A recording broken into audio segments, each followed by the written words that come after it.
Alright, this video I've been wanting to make. I just wanted to wait for the right time to do it. The Oakland Raiders are a complete mess, and you can't deny that. They are 1-8 so far this season and easily could be 0-9, and they are stuck paying Jon Gruden $100 million for the next 10 years. Now I will be honest, I like the hiring of Jon Gruden, and I knew this was going to take some time to get them competing at the top of the NFL. And I will even say that I like them stripping down the entire roster and rebuilding it up, but it's hard not to criticize them a little bit. For this video, I'm going to discuss Jon Gruden's career and how he's completely overhauled the Raiders. So let's get into the mess that is the Oakland Raiders and Jon Gruden. Jon Gruden was born on August 17th of 1963 in Sandusky, Ohio. His father, Jim, served as a pro football scout and was director of player personnel for the Tampa Bay Buccaneers. And Jon's brother, Jay Gruden, is currently an NFL coach for the Washington Redskins. Coach Gruden in college transferred to the University of Dayton and graduated there where he was a backup quarterback. After college, he began his coaching career as a grad assistant at Tennessee. He then moved on to Southeast Missouri State and the University of Pacific, before spending a year as an offensive assistant for the 49ers with Coach Mike Holmgren. Coach Gruden went on to the University of Pittsburgh for a year before being hired by his former boss Mike Holmgren to come help him in Green Bay. Coach Holmgren prepared Jon as a coach, and Jon spent 3 seasons with the Packers before becoming the offensive coordinator with the Eagles in 1995. Jon made the playoffs twice with Ray Rhodes, but in 1998, Jon Gruden had his first head coaching opportunity when the Raiders owner Al Davis hired him. Under Coach Gruden, the Raiders went 8-8 in 1998 and 1999. The Raiders did find a quarterback in Rich Gannon who was on a mission, and in 2000 and 2001, the Raiders went 12-4 and 10-6. In 2000, they lost to the Super Bowl champion Ravens in the AFC Championship. And in 2001, they lost to the Patriots in the divisional round. And that game honestly propelled the Patriots into a dynasty, while it kinda set the Raiders back, but we just didn't realize it at the time. Now here's where things get interesting.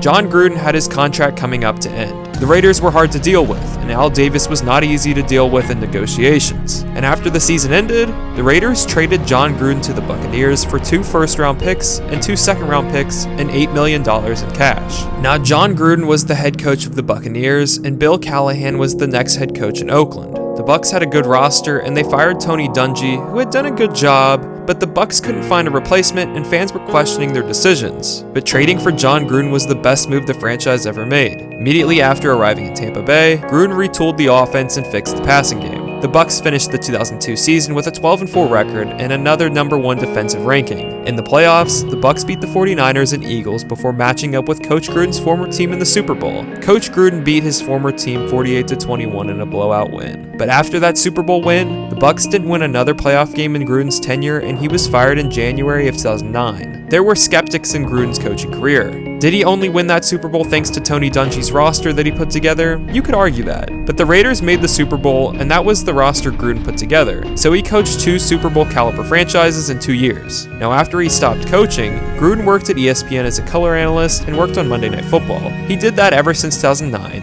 And after 9 years of coaching, the Raiders wanted to try Jon Gruden's number again and make him the next head coach of the Raiders. Now Coach Gruden every year is a name everyone looks at and wonders if he could return to coaching, and finally he took a job.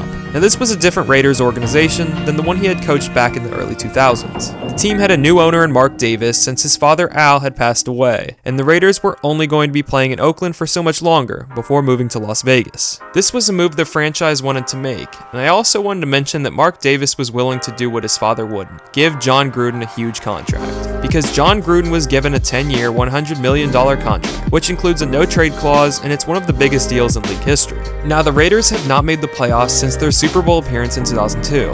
Horrible drafting, going through many coaches, and being one of the most dysfunctional teams in the NFL, the Raiders started to pick their slack up when they drafted Derek Carr in 2014 and hired Jack Del Rio to become their head coach for the 2015 season. Jack Del Rio looked to be the right guy. He got them to a 7-9 record in 2015, which was a vast improvement from years past. And in 2016, they made the playoffs with a 12-4 record. Khalil Mack was the defensive player of the year, and Derek Carr was looking like an MVP candidate. But he was injured, and the Raiders lost in the wild card, and ever since then they haven't been the same.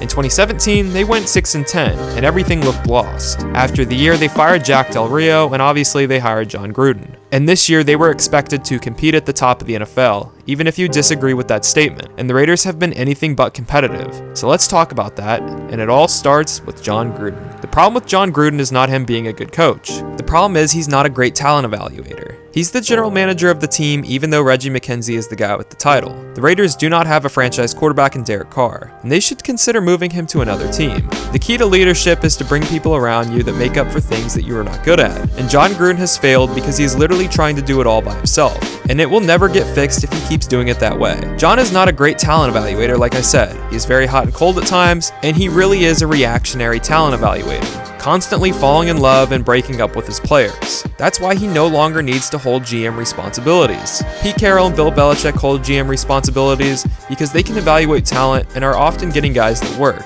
And honestly, we have hit the point in Oakland where they just need to strip it all down and rebuild, which we can tell that's what they are doing. They have this 10-year contract for Jon Gruden, and you can't get out of it. So just start the rebuild because this is not a good roster. They need a GM to come in and replace Reggie McKenzie because most of his draft picks just aren't working, which is why none of his draft picks ever pan out, and they end up just moving all of them. What's the point of drafting if you can't get any of the picks right? And now the Raiders have a lot of draft picks, so Jon obviously has to capitalize off these in the coming years because it's all he has. It's crazy how much can change in 2 years. The Raiders were great in 2016, and it looked like they were going to become Super Bowl contenders in the coming years. Derek Carr looked like a franchise quarterback, and his decline has come extremely fast. The team has a lot of rookies playing, they don't have Khalil Mack anymore, Amari Cooper is out of there, and Marshawn Lynch is not signed up to be there the long term. So really, the Raiders don't have anything to build with. Absolutely nothing. All their money is invested in a coach who has rubbed players the wrong way, and a quarterback who is supposedly rubbing players the wrong way. Now, like everything I do, I try to keep my opinion at a minimum and talk about the story. And for how much the Raiders are getting hate, I can understand what Gruden is doing. It is by no means the perfect way or the right way to do it, but I can kinda understand it. Now, they're the biggest joke in the sport with the Giants, but things can change quickly if you are aggressive. So Raider fans, honestly, what do you think of Jon Gruden, and do you still believe? It can be hard because the organization is really at a crossroads to begin with, and they just need to get out of there and move on to Vegas next year because some of the fans are already mad at them for leaving. I think the Raiders will eventually get it turned around, but I just did not expect it to be this big of a train wreck. Anyway, thanks again for watching everybody, and I will see you back here soon.